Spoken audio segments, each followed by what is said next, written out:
ஸ்க்ரீனில் தெரியுற இந்த ஹீரோவோட பாட்டை நான் சென்டரில் பாடுவேன். இந்த பாட்டை நீங்கள் கேட்டது இது என்ன பாட்டுன்னு உங்களுக்கு ஞாபகம் வந்துருச்சுன்னா இந்த பாட்டுடைய ஃபர்ஸ்ட் லைன், அதாவது முதல் வரி மற்றும் இது என்ன மூவின்னு கண்டுபிடிச்சு 10 செகண்டில் யார் ஃபர்ஸ்ட் கமெண்ட் பண்ணுறீங்களோ அவங்க தான் வின்னர். சரி வாங்க கேம்குள்ளே போகலாம்.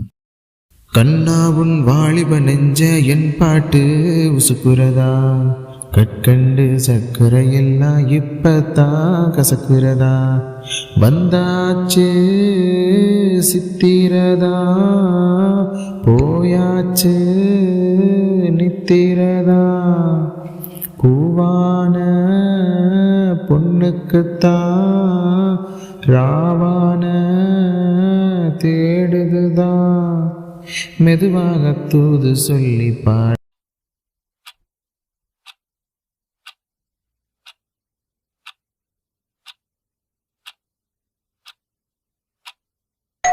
10 செகண்டில் இது என்ன பாட்டுன்னு கண்டுபிடிச்சிருந்தீங்கன்னா நீங்கள் தான் வின்னர். இந்த பாட்டோட ஃபர்ஸ்ட் லைன் மற்றும் இது என்ன மூவின்னு கீழே கமெண்ட் பண்ணிவிடுங்க. இது என்ன பாட்டுன்னு கண்டுபிடிக்க முடியலன்னா கவலைப்படாதீங்க. நம்ம சேனலை சப்ஸ்கிரைப் பண்ணிட்டு கூட பெல் ஐக்கனை கிளிக் பண்ணிட்டு உங்களுக்கு பிடிச்ச ஹீரோ யாருன்னு கீழே கமெண்ட் பண்ணிவிடுங்க. அவரோட பாட்டையை உங்களால் கண்டுபிடிக்க முடியுமான்னு செக் பண்ண நான் ஒரு வீடியோ உங்களுக்கு போடுறேன். Thank you friends.